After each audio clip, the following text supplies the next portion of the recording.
देश में paper leak के मुद्दे पर सियासी घमासान लगातार तेज होता जा रहा है। विपक्ष सरकार को घेरने का कोई मौका नहीं छोड़ रहा। इसी कड़ी में समाजवादी पार्टी के राष्ट्रीय अध्यक्ष अखिलेश यादव ने एक बार फिर भाजपा सरकार पर जोरदार हमला बोला है और प्रदेश की शिक्षा व्यवस्था पर गंभीर सवाल खड़े किए हैं। अखिलेश यादव ने कहा कि भाजपा सरकार में शिक्षा व्यवस्था पूरी तरह पटरी से उतर चुकी है। उन्होंने तंज कसते हुए कहा, शिक्षकों को चारा इकट्ठा करने में भी इन लोगों ने ड्यूटी लगा दी थी। अखिलेश ने आरोप लगाया कि सरकार शिक्षकों से पढ़ाने के बजाय दूसरे काम करवा रही है, जिसका सीधा असर छात्रों की पढ़ाई पर पड़ रहा है। खबरें यहां तक मिलती हैं कि अगर बच्चे कम हैं स्कूल में तो उन शिक्षकों को किस किस काम में लगाया जाता है।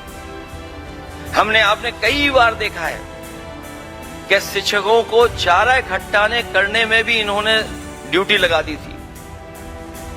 उनका मनोबल गिराने के लिए कभी पाठ्यक्रम बदलते हैं, शिक्षा को मानव संसाधन नहीं मानने में, कभी यूनिफॉर्म के मुद्दे पर, कभी विभिन्न परीक्षाओं में जातिवादी प्रश्न पूछने पर।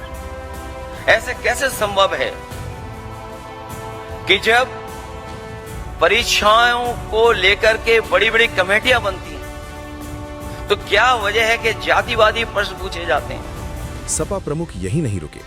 उन्होंने कहा कि आज की सरकार में केजी से लेकर पीजी तक की पूरी शिक्षा व्यवस्था को बीमार किया जा रहा है। अखिलेश के इस बयान को सरकार की शिक्षा नीतियों पर सीधा हमला माना जा रहा है।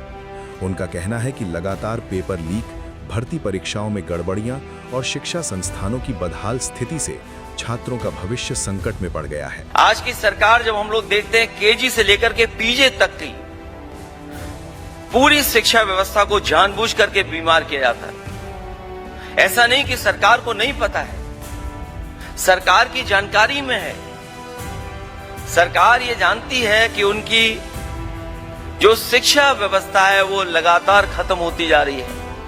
इसीलिए मैं कहता हूं कि पीजी से लेकर के जो हमारी बेसिक पढ़ाई है वहां तक इन लोगों ने पूरी व्यवस्था को जानबूझ करके बीमार करने का काम किया है। मर्जर के नाम पर आज सरकार हजारों सरकारी प्राइमरी स्कूल को बंद कर रही है। विश्वविद्यालय संकीर्ण राजनीति का शिकार हो रहे हैं और फिर उम्मीद बचती कहां है अगर हमारी बेसिक शिक्षा समाप्त हो जाए। हालांकि इस दौरान अखिलेश यादव ने युवाओं और छात्रों पर भरोसा जताते हुए कहा कि हमारे नौजवानों और छात्रों में इतनी ऊर्जा है कि वे समाज और देश को बदल सकते हैं।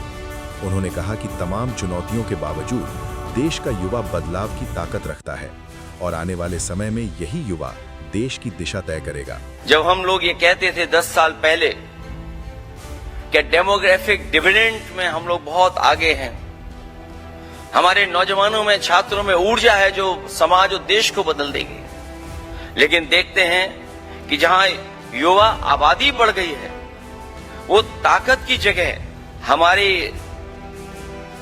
आपदा में बदलती जा रही है। गौरतलब है कि हाल के दिनों में कई प्रतियोगी परीक्षाओं में पेपर लीक के आरोपों को लेकर विपक्ष लगातार सरकार पर हमलावर है। ऐसे में अखिलेश यादव का ये बयान प्रदेश की सियासत को और गरमाने वाला माना जा रहा है। अब देखना होगा कि भाजपा इस हमले का क्या जवाब देती है।